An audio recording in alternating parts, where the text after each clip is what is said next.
Mm. And A maybe ghost. Go ahead. with Bill. all No, due you've been very respect, quiet, Joachim. So it's yeah, just I been. didn't want to Sorry. interrupt your beautiful discussion. So Go ahead.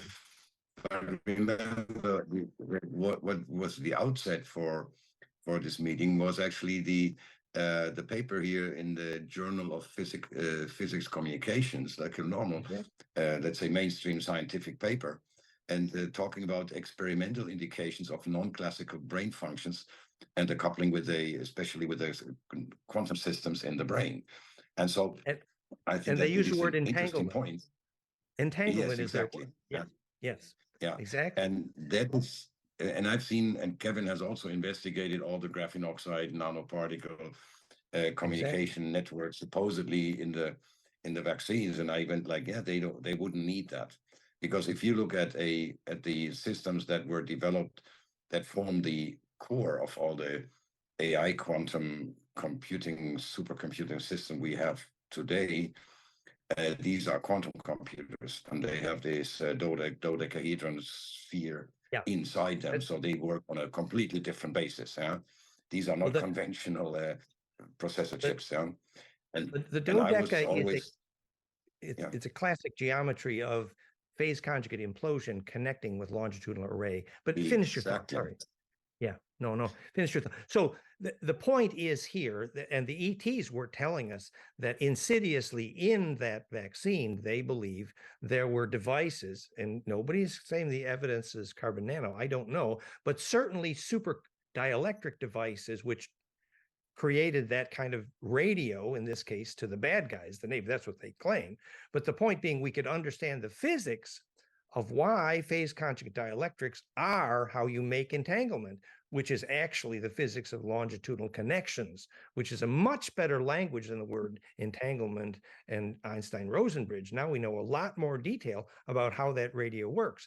And yeah, the ETs claim that planted in the vaccine, unfortunately, was a radio to the bad guys. That's what they claim. And the point is that at least we could understand how super dielectrics make that radio work. We must understand that, whether it's Buckminster fullerene or gold powder. These are all super dielectrics, barium, strontium, titanate, the dilithium crystals in Star Trek. These are all super dielectrics. Hello. The implosion there connects the longitudinal. That's the physics. But to come back to the problems we are facing here on our three-dimensional realm, with people dying, with let's say we have three big pictures to look at. One is like if I understand, especially Kevin's yesterday's live stream, I couldn't watch it all. I fell asleep, not because it was boring, but I was so exhausted. And actually, we are looking at that this whole, let's say, pandemic and virus and biowarfare has the potential to global extinction event. Because we see now more and more what's going on. And if I saw the timelines of animals being transfected or exposed to prions, like scrapie prions, even through the skin, having only a 6 months average lifespan ahead of them, then I don't want to imagine if Hammerstrom and other scientists that discovered now the prionergic side of SARS-CoV-2 and spike protein, what will happen if our cells are even producing those inside the cell and they have this prionergic property. So that can lead down the line and within the next 5 to 10 years to a massive die-off, not only in humans, also in animals. So if you see these kind of, let's say, extremely worrisome biological mechanisms being triggered on purpose, whoa, that gets me that gives me more energy to work hard and try to mitigate those. And you're leading the way, Joachim. You're a hero for that, for sure. Yes. Thank you. So I'm only a human. I don't understand much of what you guys are explaining or have been doing in the last years, although we are good friends and I've been listening a lot, but it's still way above my head. But if you just look at the baseline, just as the biological functioning of what we're exposed to, that is really worrisome. So that's one thing. Then you see, of course, let's say the religious, cultural, ethnic kind of tectonic plates around the globe that are now being abused, like it was also described in the War of Civilization or Clash of Civilizations book, that you can see now that there is another parallel intentional increase of trying to get these clashes going. You see now, you can see a whole rupture from the Baltic going down all the way through Ukraine, Crimea, and continue all the way down, including Iran, and going around the world. And you have at the moment, you have a new formation. Before it was communism against capitalism, but now it's like a more cultural and ethnic and religious rift going through the whole world, like a tectonic smashing. That's what we can see, that they are abusing that, really exploiting the grid. it.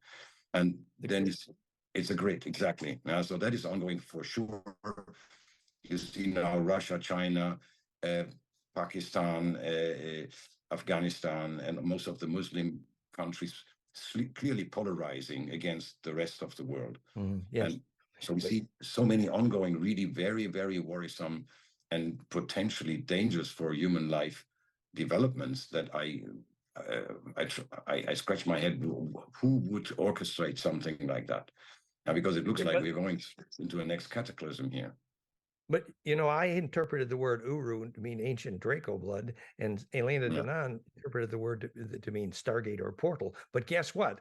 What all of those sites have in common is super dielectric. They're literally the communicators, just like Uru, Asa Elam, Jerusalem. So, when they proved that only at Earth grid magnetic line crosspoints do you get both military grade telepathy and stargates and measurable reduction in nuclear critical mass. Hello. The manipulation grid. Go ahead. Let me translate that to people that are not so deep into this topic. So maybe give an analog example. If you look at a smartphone that we are using every day now, so you would maybe compare it to the human brain. You have a storage capacity, you have a processor, you have like a short-term storage memory, you have programs running on it, and you have hardware. So that could become kind of compared to our brain.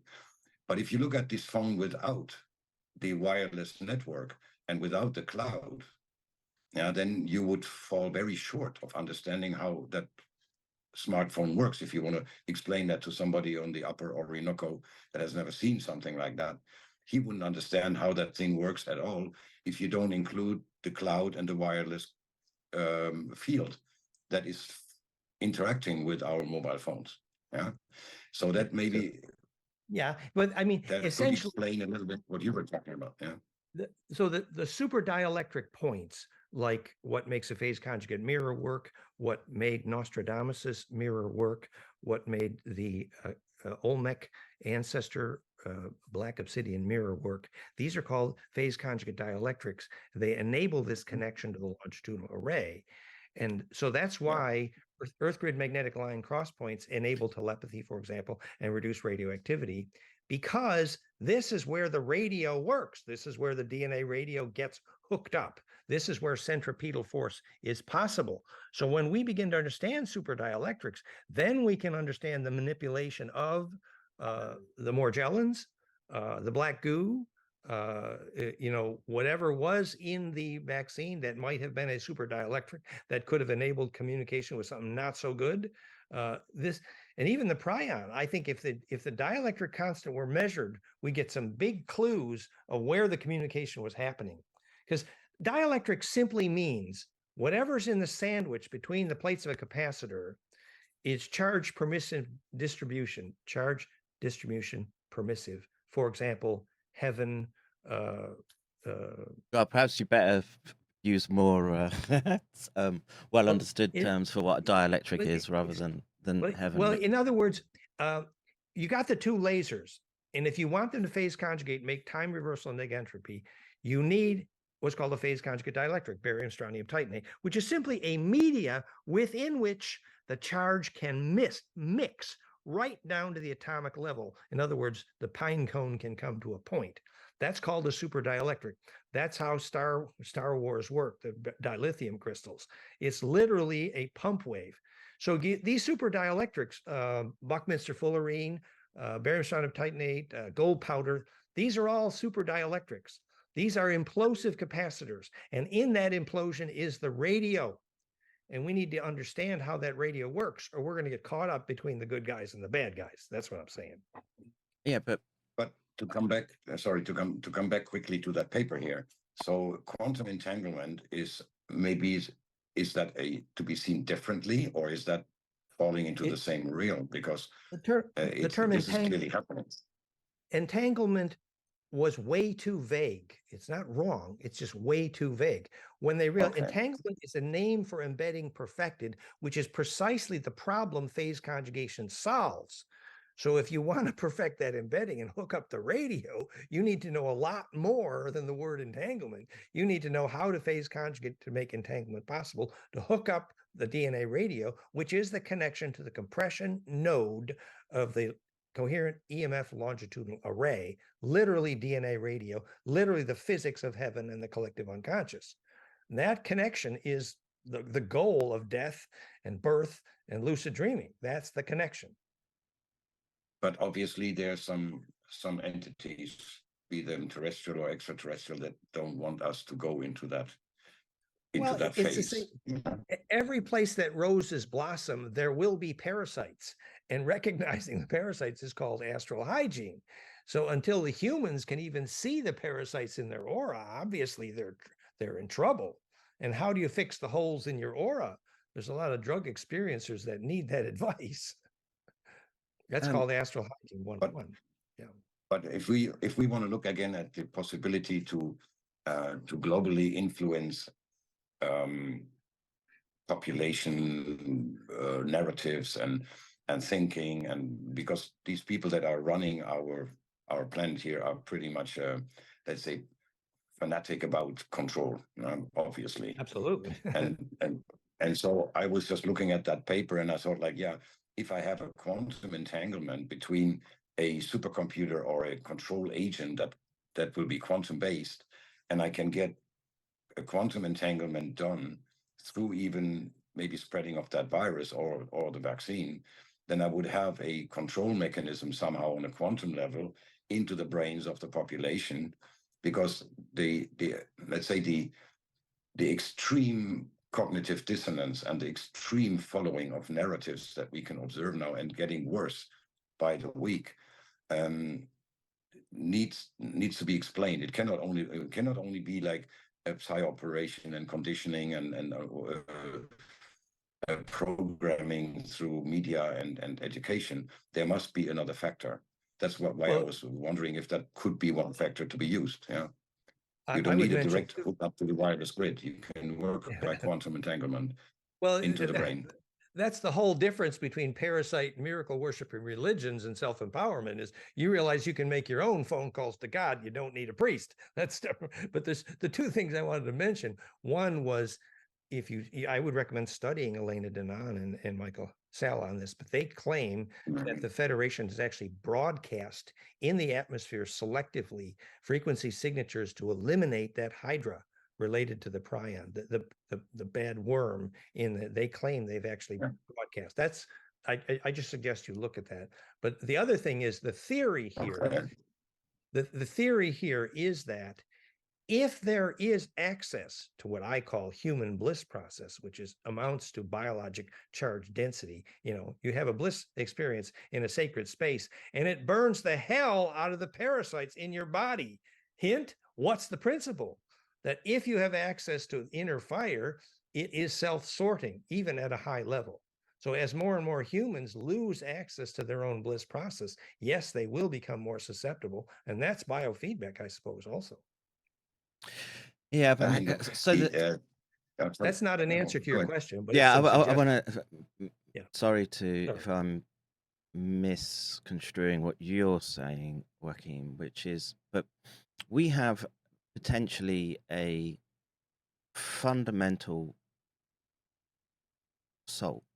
It's beyond existential, which is that we've been as a species, shunted into a space where we're going to have to deal with prion shedding, and in this instance, where it could be, you could whittle down the population to um, maybe a few thousand breeding pairs. Who knows? I don't in this instance. What I do know is that one of the leading laboratories which have identified this prion catalyst over 10 years ago identified and postulated that we have a marker, genetic marker, which perhaps indicates that we had a species collapse because of exposure to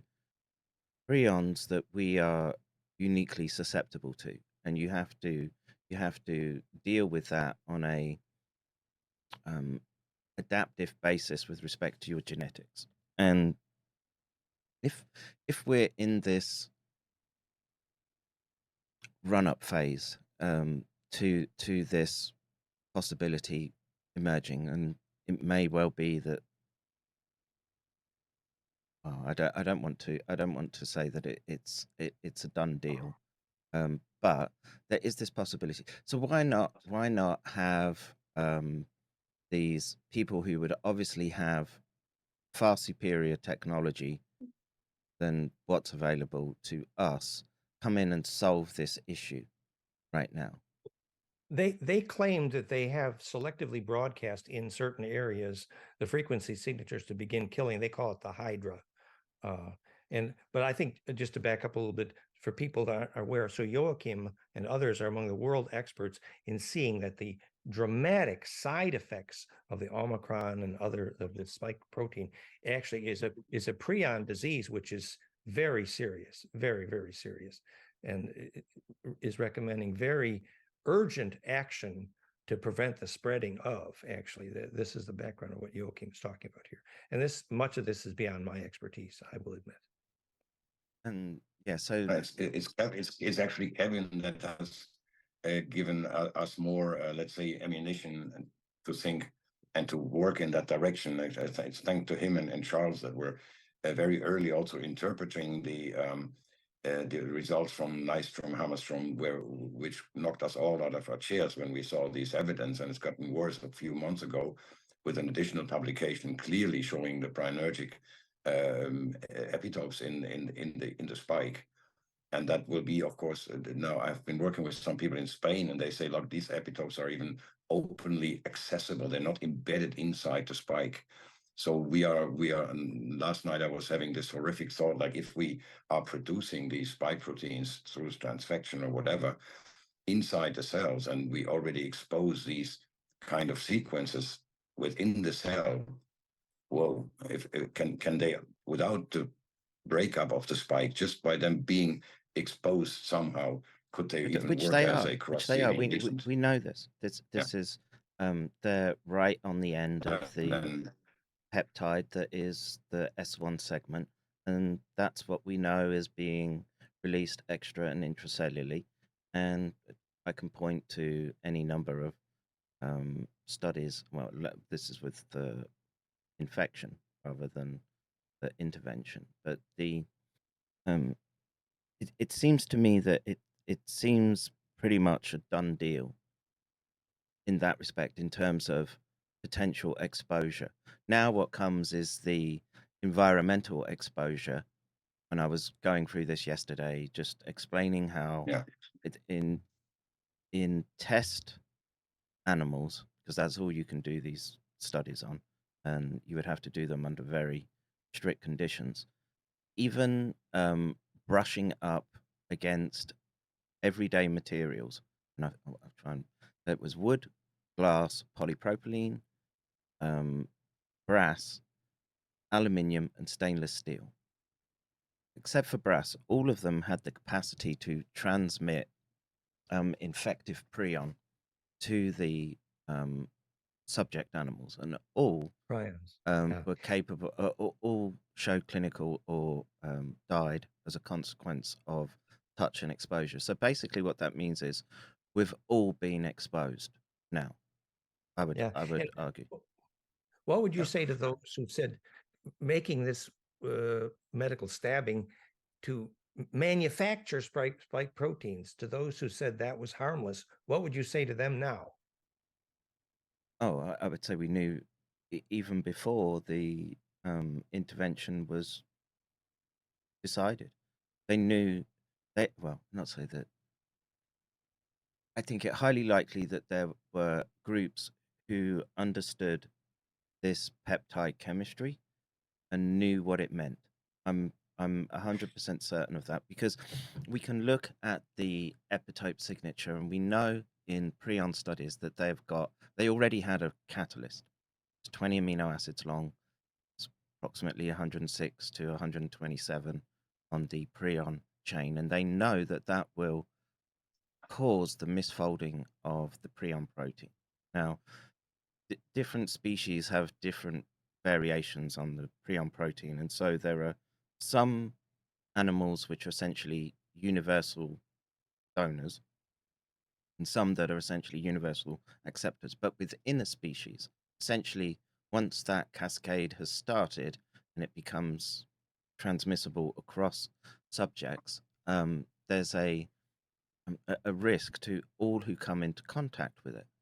And if that's the case, then and people, I don't mean this to be obtuse either to yourself or other people that have strong beliefs in one direction or the other, um, whatever faith. Where where is the manifestation of this higher order or power that would say, okay, you like there? What I see are billions of innocents left at the mercy of what are um, very, very dark, predatory types. And The spike protein was a very dark, predatory, racial-wide ability to wipe out a species. And our ET sources agree with that, and they claim they are helping. But having someone where? articulately describe the mechanism, well, actually, they say they're in the atmosphere now spraying those frequencies to selectively destroy. They call it a hydra, but yes, and I'm I sure would that's like to where. see, I would like to see evidence of this. It's Yeah, me too. yeah, Yeah, me too. Yeah. and this is But you may want to listen to Elena Danon's episodes on that, actually, because there is some suggestion. And many of, not all, but many of her claims have been correlated. There's some that have not, but and I won't mention. But yeah, I think you guys, the bottom line here, in time, we're getting at the end of our time here, but the bottom line is you guys have heroically outlined the mechanism of this species threatening byproduct of the spike protein into a prion and the misfolding, as you call it, why that is species threatening. More people need to understand that, and I support that work. And I personally am grateful you guys are there. And it's good that you've crossed that insight across many disciplines.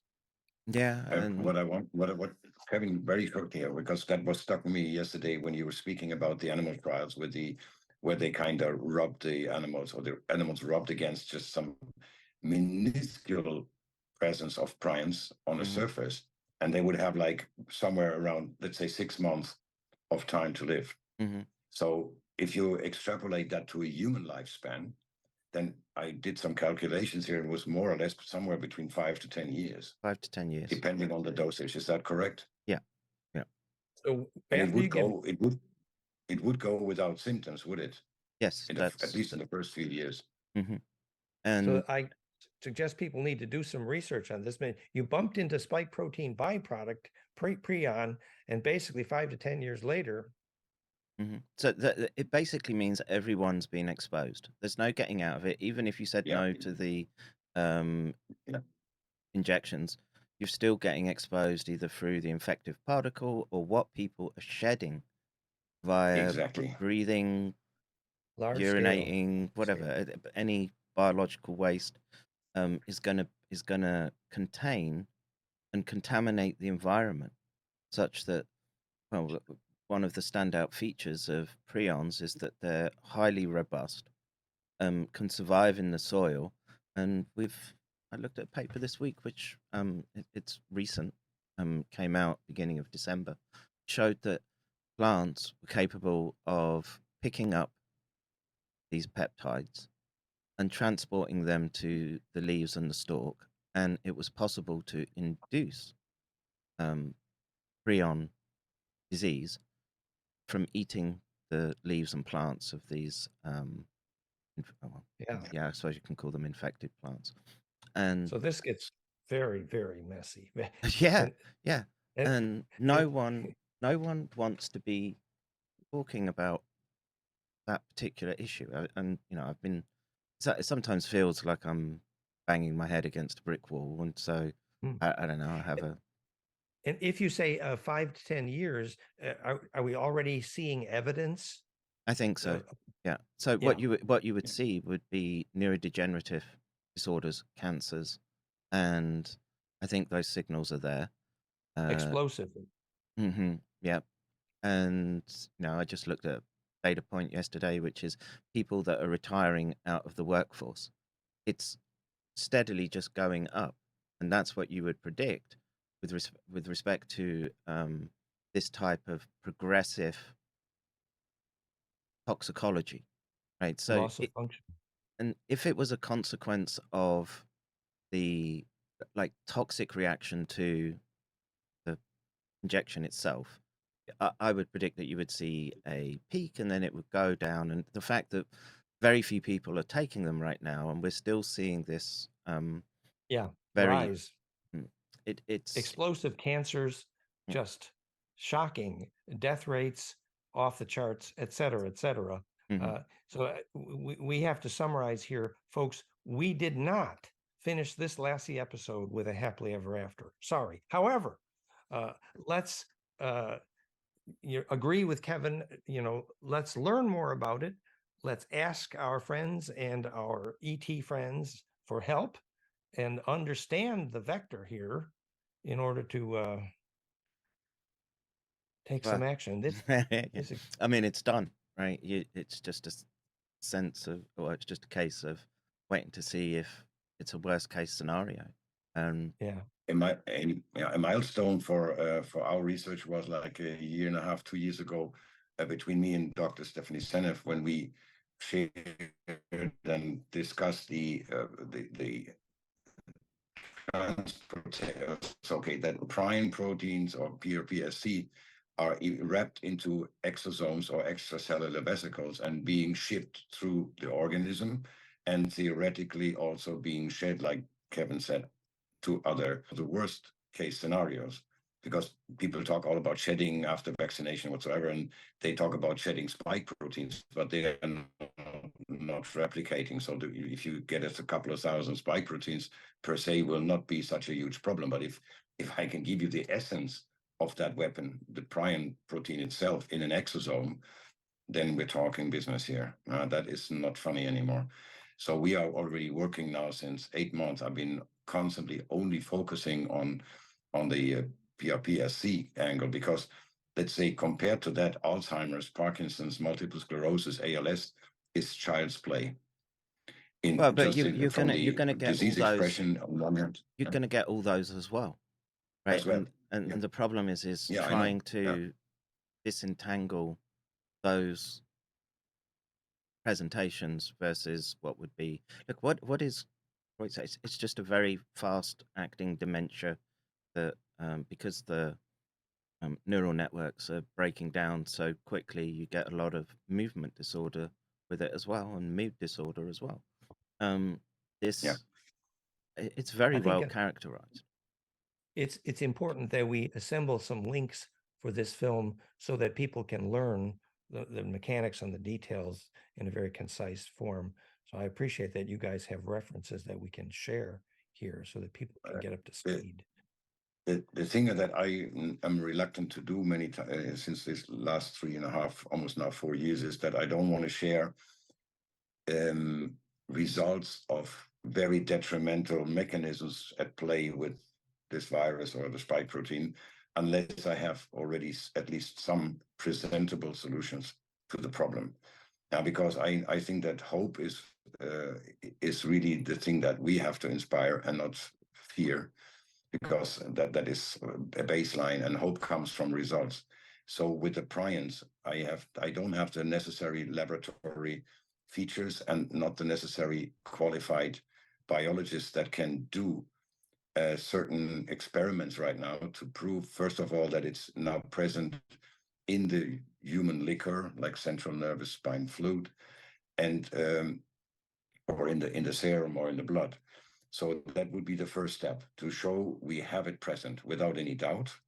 And then the second would be, how can we disassemble it? Like this is like a cross-seeding assembly process taking place. So you have maybe 3 or 4 interventional points in that disease development.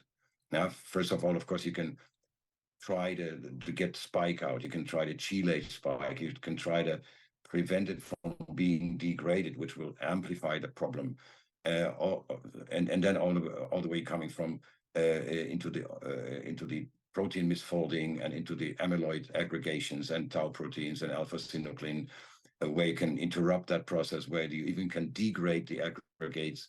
Plus, you have to then put something else in place that I learned from Kevin, is that even after you take out the initial toxic agents or the aggregates, the neurodegeneration will still continue.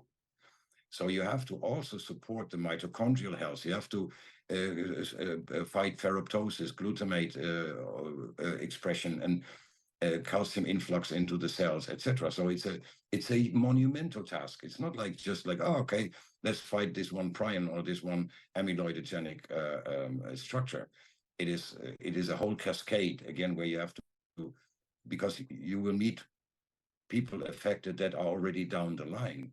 So it's not enough to prevent it or stop the aggregation. You want to interfere already when it has happened, which is probably had in the majority of the population. So you want to be able to disaggregate these detrimental aggregates, and you want to bring back health into the homeostasis, into the neuronal cells, and all the surrounding, of course, which is highly inflamed and blocked from detox. I mean, we could speak for weeks at a time just on that topic alone. But the problem is to share all that is difficult, because it's thousands of reference papers, and we have not been able to accumulate that into a digestible format. And so what I could try is maybe with Kevin do some live streams and explain and look at the evidence of the single compounds that we have combined into a dietary supplement type over-the-counter products that could have the ability to at least slow that down and buy us time. Let's say that would be the baseline functionality I would expect from anything we do, minimum. Yeah, so which is we are working overtime on that. Yeah. I think we need to admire the fact that you've been working 24/7 for years on this now, Joachim. You are the hero, and we owe it to you to get support for you. That's great, and to create educational media around this. And I would just say that our contacts have said that there are related ways to create frequency signatures, literally field coherence field effects, that do radically discourage. And I have some very specific ideas about how to design such implosive field effects myself, actually. So we could, to be continued, that conversation also. So the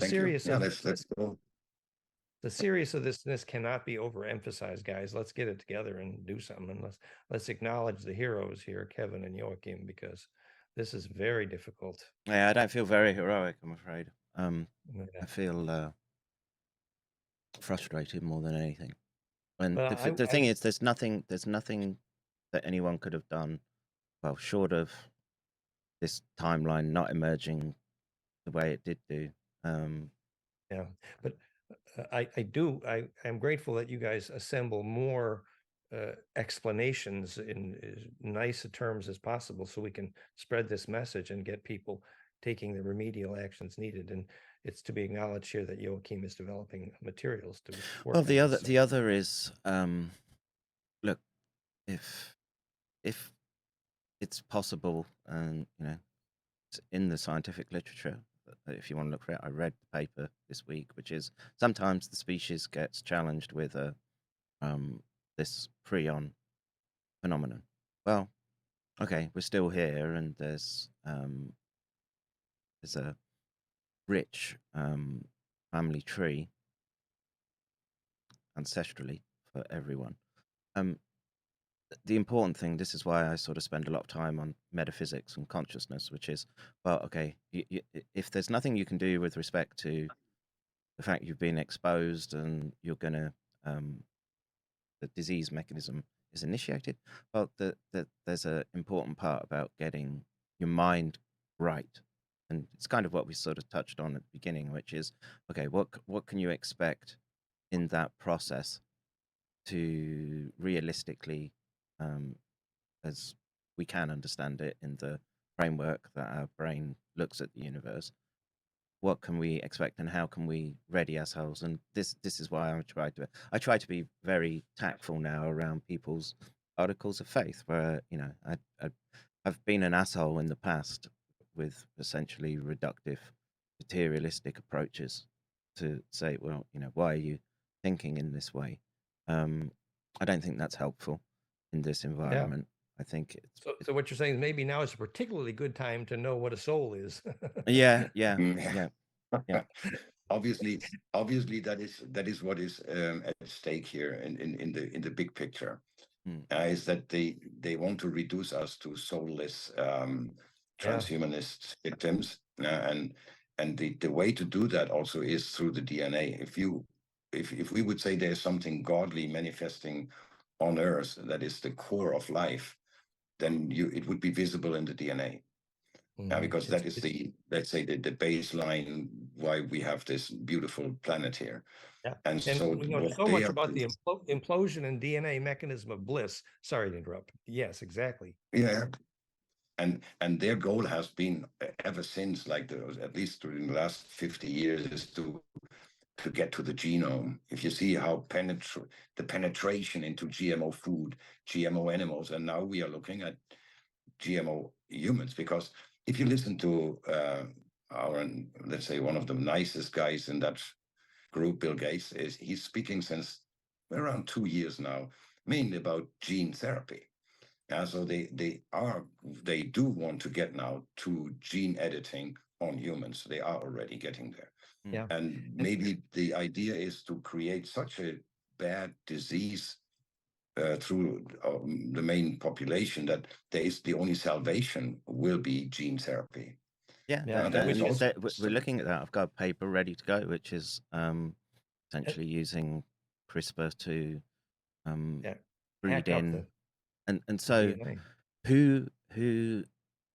so you're basically looking at a mass die-off anyway, and a sort of trying to save gametes, basically, as But if we at least know how DNA implodes with the phonon cascade of bliss and spits out the longitudinal coherence, which absolutely goes through death, and know what a soul is, at a very minimum, anybody that we let hack up DNA has to know what a soul is, or they're not allowed. That's the new information here, and that maybe is hope. Yeah. Well, we'll try. The next hope also is like, look, we have to harvest. I've been working on that long time before COVID to harvest placebo. Yeah, because placebo is seen in the normal mainstream medical sciences world as an obstacle. That's why you have to test against placebo if you want to introduce any medication. And I find this completely ridiculous because they have a hard time to beat placebo in the first place. So why not use that actively? So let's see. Everything's infected, basically. Yeah. So that is another angle we want to look at, and that's why I want to keep up hope, and that's why I don't want to have fear and desperation, because then that will have a non-SIBO effect, and both of them are around 30%.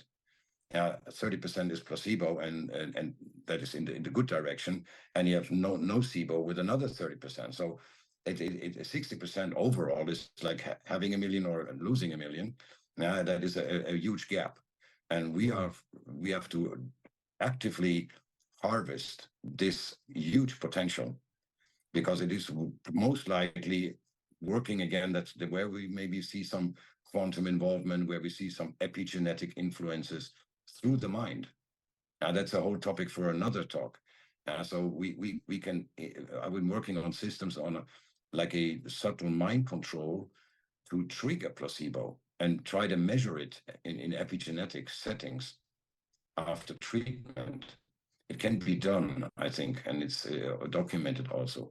So that would be another, let's say, collateral benefit we could harvest from without any intervention with taking any medications or supplements, just like trying to get a different mindset in people so that they feel confident and that this placebo effect is triggered through the subconscious mind, like what Yes. Bruce Lipton is actually explaining very well. No?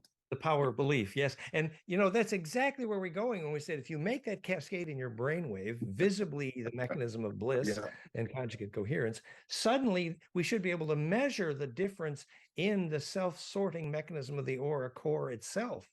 And that's where you sort these things. So that conversation to be continued. I think we did enough for today, Absolutely. guys. But this has been very useful, and I'm very grateful. So you will share this, then maybe you can. Yes, it's live and it's been recorded, and yeah. So maybe I can put it online. I can give you a all right, full full fat version. Thank you guys for being heroes, Joachim and Kevin McCairn. This has been an honor. To be continued. I just hope to be continued. Maybe there is some plasma resonating tech that's out there. I don't know. Yes. We need to check therify.net. Plasma induction on your measurements. More to come. Yep. Well, let's try. Thank you. Exactly.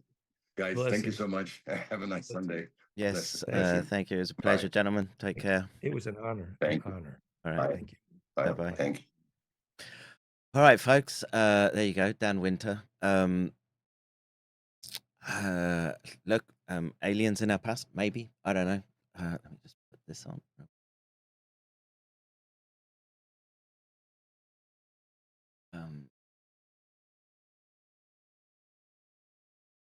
Okay.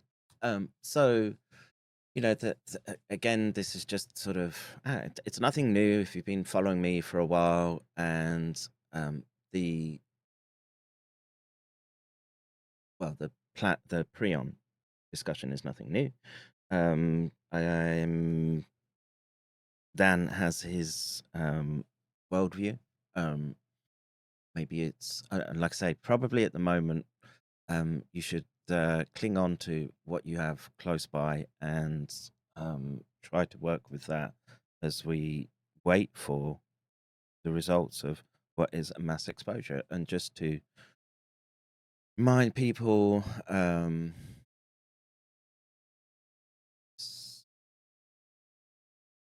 this page. Efficient prion disease transmission through common environmental materials. And why is this a concern? Well, we have this paper from Hammerstrom and Nystrom, which is that there is a catalyzing epitope, 20 amino acids. People freaking out about the frame shift mutation. Look, that might be a godsend for a bunch of people in terms of immediate exposure, but we still have this. Well, there's the sequence for people, 532 to 551 of the S1 segment, and then we have what's that? It's like 10 to the minus 9 of concentration of exposure was enough. 10 to the minus 9, so a billionth of a gram. Amazing. But if people want to read this paper, please be my guest. You can watch me reading it and giving thoughts. Yesterday, I did check. I had done it before. It must have been right at the beginning where I was streaming and trying to explain prions to people, but I did have the paper. I thought it seems familiar. And I'm gonna, well, I guess we'll be doing more esoteric discussions this week. I'll be speaking with Bruce McDonald. I'm not sure which day yet. And there was something else on my list I needed to do, or I'm going to do, I should say. Meh, it escapes me right now. It would be too bad if only women affected. Yeah, well, were we so lucky? But the thank you, Bean Lord, and let's just see if anyone has fed the dog today. Feed the coon. You know, it makes sense.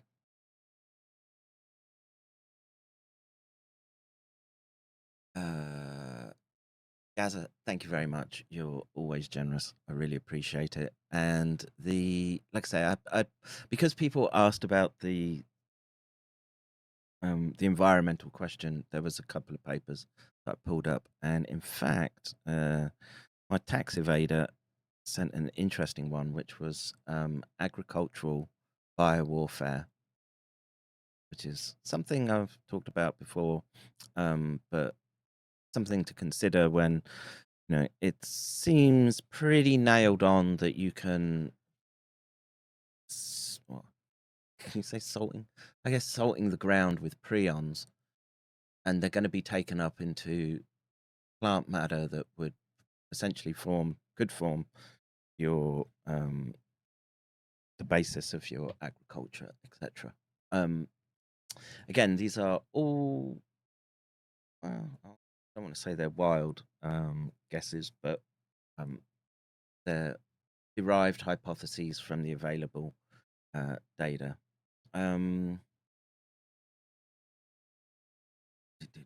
Getting the paper now. Don't like to 10 to the -9 exponential reality. Look, that infectivity was with brain homogenate, right? But it's a concept.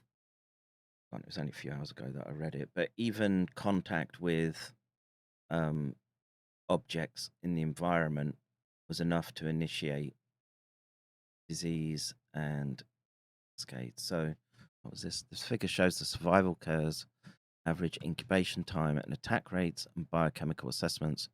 The scrapey.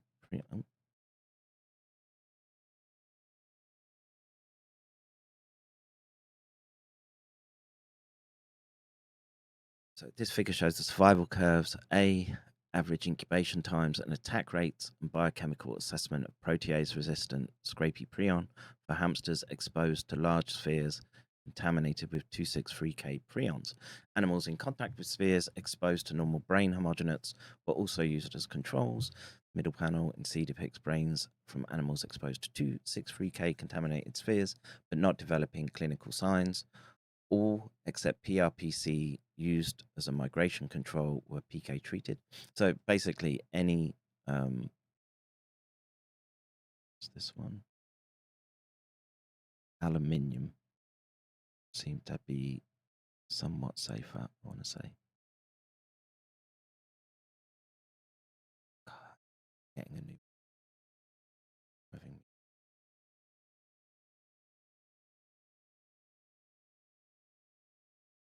have a look. But you can go watch the stream I did yesterday. And like I say, people, it's good that they've put out the study that shows that frame shifting is a feature of methyl pseudouridine. I think it's why isn't that coming? Not working. Never mind.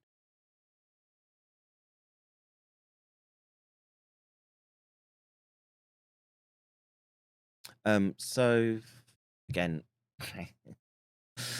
maybe work on the metaphysical for the challenges that may come. So finally got it to work. Why is that such what terrible figure? It's not a terrible figure, it's a frightening figure, but so low resolution. That sucks. We're about for download. View large image. Is that really the best quality? Oh my god, that's shocking. All right. There you go. So wood, polypropylene were the worst. Cement was bad, and stainless steel and aluminium were moderately bad. Brass was okay, maybe. Yeah, it is what it is. And the problem is, I don't think there's many labs set up to really be not public or in academic institutions, be looking at this type of disease mechanism. Anyway, let's see.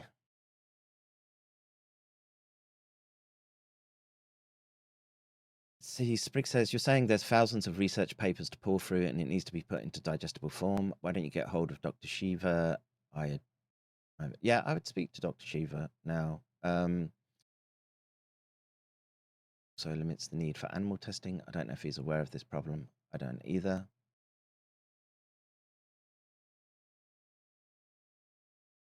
Great stream. Got to yell at retards. I was on board before Hydras and Black Coonbots maybe go psycho.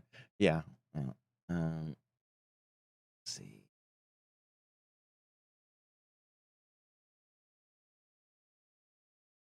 Grooming, so direct, indirect exposure is not meaningful in the context of the paper. Yeah, I get it. But it's an exposure. The fact that the materials can hold infective prion is concern enough. Trying to constrain a hamster, and they acknowledge that just even though it's supposed to be a brushing test, the animals are still going to lick and groom the area. And I would say if you had like a mass shedding, then it would be virtually impossible to avoid. Let's see. Wood is the way. Wood is the worst. Yummy Prion salt lick to get through the day at Wagey Cage Factory, selling dick pills to ancient aliens, cable watching boomers. All right. I think that's me done. I'm going to pull the ripcord and I will see you in the next one. Take care. God bless. And the outro. Bye-bye. Bro, you don't know how angry I am. You do, I was just leaving for fucking work. You do not understand how fucking pissed off. After reading that little line, I will be arrested for not taking a fucking vaccine. Fuck these cappers! I will fucking kill each fucking capper, I swear! This is not a fucking joke anymore. This is fucking dead serious. I am fucking dead serious. These people don't know who the fuck they're actually playing with. Fuck these cappers. No fucking vaccine or mRNA will ever flow through my fucking blood. Never! I will fucking die! Fucking fighting for my fucking beliefs and my fucking forefathers and my fucking lineage! Fuck these motherfuckers! All them I like this guy. Send check 45,000 from this. Never! Make sure the Matrix root. Boom.